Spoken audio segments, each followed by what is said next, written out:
American history has been shaped by remarkable individuals whose immense influence has profoundly altered the nation's development. Among these figures, few stand out as prominently as William Tecumseh Sherman, a man whose military genius and controversial strategies completely changed the course of the Civil War. Born into a large family in Lancaster, Ohio on February 28, 1820, Sherman's life was marked early by tragedy and resilience. Orphaned at a young age, he was taken in by a family friend who would play a pivotal role in shaping Sherman's future. Graduating from the United States Military Academy at West Point, Sherman became a formidable military leader, renowned for his clear-headed yet ruthless execution of war. His infamous "March to the Sea" not only devastated the South but also redefined the very nature of warfare in America. Sherman's story is not just about a soldier facing adversity but also about a key architect of the Union's victory, leaving a legacy that echoes through military studies to this day. Early life and initial career. Sherman was the second child in a family of 11 siblings. However, his father, Charles Robert Sherman, a judge on the Ohio Supreme Court, passed away when Sherman was still young, leaving the family in financial hardship. Sherman was then adopted by Thomas Ewing, a prominent politician who held several high-ranking positions, including U.S. Senator. In 1836, thanks to Ewing's influence, Sherman was accepted into the U.S. Military Academy at West Point, where he formed relationships with several men who would later become significant figures in American military history. He graduated in 1840 as a second lieutenant in the U.S. Army Artillery. Rather than participating in the Mexican-American War like many of his peers, Sherman was sent to California after it became part of the United States through territorial expansion. Family life and civilian career. In 1850, Sherman married Ellen Boyle Ewing, who was both his foster sister and close childhood friend. The couple shared a deep bond, and their marriage took place in Washington, D.C. Following this, Sherman took up the role of a captain in the military and lived in St. Louis, Missouri. However, after only 3 years, he resigned his commission and entered the banking sector. Sherman joined Lucas, Turner & Company, a banking firm, which required him to travel frequently between Missouri and California. During this period, he faced numerous challenges, including surviving 2 shipwrecks and working in various locations. Unfortunately, in 1857, Sherman lost his job due to the financial crisis known as the Panic of 1857. Returned to the Army and the Civil War. After losing his banking job, Sherman moved to the Kansas Territory in 1858, where he found work managing an office. In 1859, at the suggestion of a colleague, he applied for and was appointed as the superintendent of the Louisiana Military Academy, now Louisiana State University, LSU. During his time there, he became acutely aware of the growing tensions as South Carolina declared its secession following Abraham Lincoln's presidential victory. Sherman voiced deep concerns about the event, saying, "The people of the South don't know what they are doing. This country will be drenched in blood, and God only knows what the outcome will be. It is all folly and madness, a crime against civilization." He warned that war would not be an easy matter, stressing that while the Northern people were generally peace-loving, they would fight fiercely to defend their nation. He questioned whether the South had the resources to contend with the industrial might of the North. When Louisiana seceded, Sherman, then the senior federal officer in the area, was tasked with handing over the arsenal at Baton Rouge. Instead, he resigned, declaring that he would not betray the U.S. government. Sherman returned to St. Louis and joined a streetcar company but remained deeply worried that Missouri might join the Confederacy, and conflict seemed inevitable. His fears were confirmed on April 12, 1861, when his former West Point classmate, P.G.T. Beauregard, opened fire on Fort Sumter in Charleston Harbor, marking the start of the conflict between the North and South.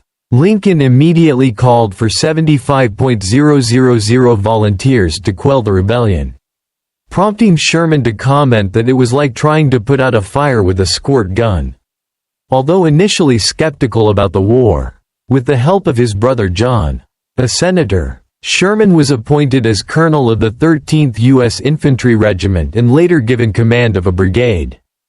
On July 21, 1861, Sherman led his brigade into the First Battle of Bull Run, where the Union suffered a significant defeat. Nonetheless, he gained a reputation as an effective field commander and was appointed by President Lincoln to head the Department of the Cumberland under Robert Anderson, who had defended Fort Sumter just 4 months earlier.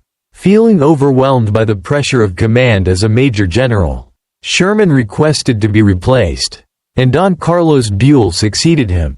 Sherman was then transferred to the Department of the Missouri under his friend Henry W. Halleck. But he soon experienced severe mental strain and returned to his hometown of Lancaster, Ohio. During this time, Sherman's wife, Ellen, reached out to his brother John for assistance in getting Sherman back into command. At one point, Sherman even contemplated suicide. This period of emotional turmoil marked a pivotal moment in his life. But Sherman would soon return to the battlefield and forever change the course of American history. By December 8, 1861, Sherman had recovered enough to return to military service. The War Department reassigned him under Halleck, where he primarily took on training and administrative roles for the newly formed Western Department, while also assisting Ulysses S. Grant during the siege of Fort Donelson. Grant was given command of the Department of West Tennessee, also known as the Army of Tennessee, and Sherman wrote to him expressing concern about the Confederate advantage in concentrating forces via river and rail, but reaffirmed his trust in Grant. "I feel anxious for you, but I trust you. Command me in any way you please." Sherman and Grant first fought together on the battlefield at the Battle of Shiloh, where Sherman was wounded. Despite this, Grant retained his trust in him, keeping Sherman on the right flank with the responsibility of protecting the Union side.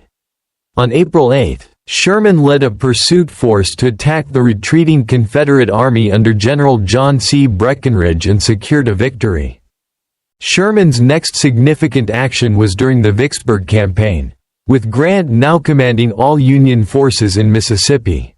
Sherman was promoted to lead one of Grant's corps throughout the campaign. After Vicksburg fell, Grant ordered Sherman to pursue the Confederate Army led by Joseph E. Johnston, who was advancing with 30,000 men. This pursuit led to the recapture of Jackson, Mississippi, marking Sherman's debut as an Army commander. He was subsequently promoted to Major General of Volunteers and Brigadier General in the regular Army. In September 1863, the Confederate Army of the South had defeated William Rosecrans and the Army of the Cumberland at the Battle of Chickamauga. In response, President Lincoln reorganized the Western forces into the Military Division of the Mississippi and granted Ulysses S. Grant overall command of all Western forces. This gave Sherman command of the Army of the Tennessee, which was marching toward Chattanooga, a city under siege by Confederate forces. Grant instructed Sherman to attack the Confederate right flank. On the way to Chattanooga, Sherman's supply train was ambushed by 3,000 Confederate cavalry. But Sherman and a small garrison managed to repel the attack. Upon reaching Chattanooga, Sherman's Army of the Tennessee attacked the Confederate right flank under General Hardee, breaking the Confederate forces and lifting the siege of both Chattanooga and the Army of the Cumberland under George H. Thomas.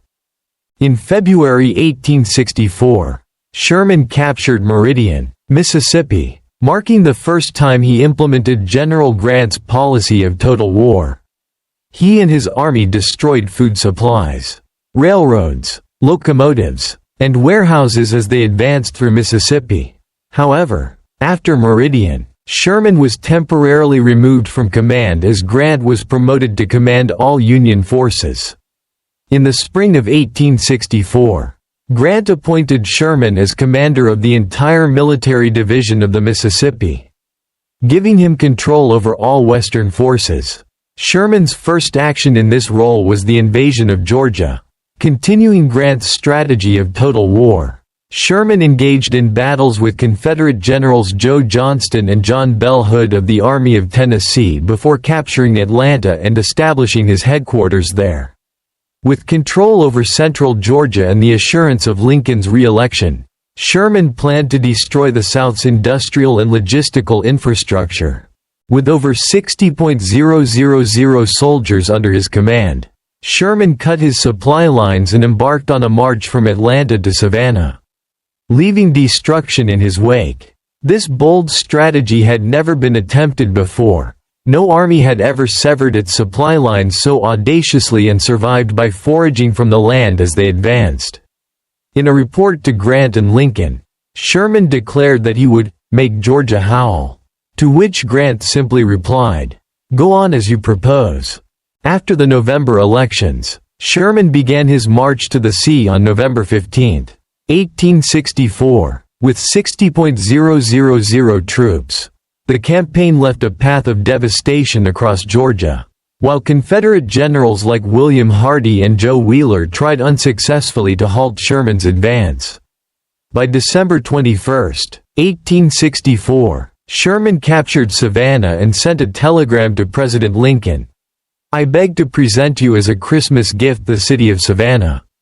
With 150 heavy guns, ammunition, and about 25,000 bales of cotton, Sherman planned to repeat this strategy in the Carolinas and strike at General Lee's flank in Virginia.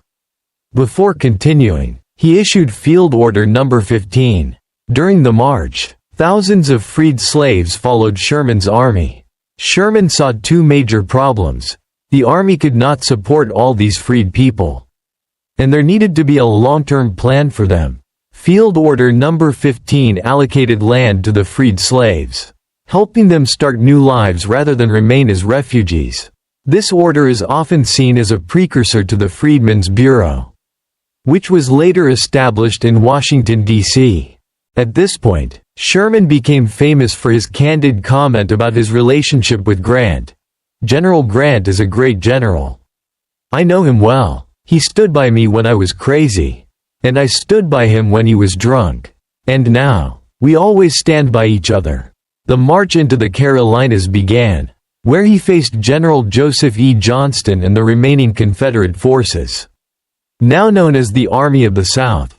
Sherman continued his path of destruction through the Carolinas, defeating Confederate forces at every turn until the Battle of Bentonville, which dealt a significant blow to the Southern Army. A few weeks later, on April 18, 1865, Johnston surrendered to Sherman at Durham, North Carolina, effectively ending the main operations of the Confederate armies in the Civil War. Sherman participated in the Grand Review of the Armies on May 23, 1865, a grand military parade that marked the final time he would review the soldiers he had proudly served alongside for 2 years. Shortly after, he was appointed commander of the Western Military Districts as a major general in the regular army. His responsibilities included overseeing the protection of settlers moving west and managing various federal projects. In the years that followed, Sherman's life focused on Native American affairs, engaging in both conflict and peace negotiations with tribes, while ensuring the completion of the Transcontinental Railroad.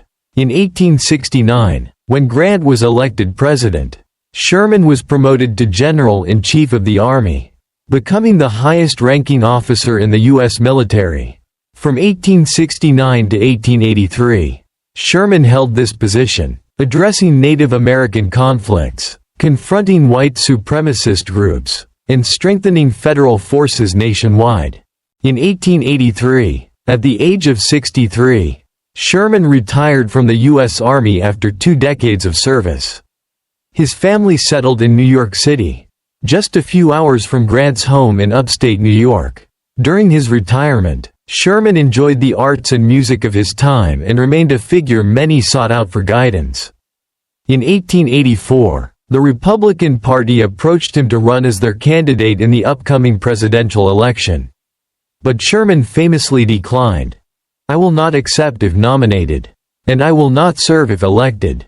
On February 14, 1891, Sherman passed away from complications of pneumonia in New York City. His funeral was held 5 days later, with General Joseph E. Johnston, who had become a friend of Sherman after the war, in attendance. On that day, a concerned friend asked Johnston why he was not wearing a hat. To which he replied, "If I were in Sherman's place, and he were in mine, he would not wear a hat." A second service was held in St. Louis, where Sherman's son, Thomas Ewing Sherman, a Jesuit priest, led the ceremony. Sherman was laid to rest at Calvary Cemetery in St. Louis, Missouri. Like many figures of the Civil War era, Sherman was a product of his time, rising to face the challenges it presented. He was often vilified by "lost cause" supporters as a ruthless figure who brought devastation to the South. But in truth, he was a loyal soldier who implemented a strategy of total war to end the conflict. After the war, he enjoyed his final years with family and passed away in peace. Equestrian monuments honoring him now stand across the country, most notably in Washington, D.C., ensuring that his legacy will always be remembered. As we conclude this extraordinary exploration of William Tecumseh Sherman's life, we are left with more questions than answers. Was he the hero who ended a brutal conflict, or a ruthless general whose strategy forever changed the nature of warfare? His legacy is as complex as the war he fought in, and it remains debated among historians and history enthusiasts alike. What do you think? Did Sherman's strategy serve a higher purpose, or did it cross a moral line that should never have been crossed? We'd love to hear your thoughts. Share your opinions in the comments below. And if you found this journey through history fascinating, don't forget to like, subscribe, and hit the notification bell so you won't miss more captivating stories from the past. Join us next time as we dive into another exciting chapter of American history.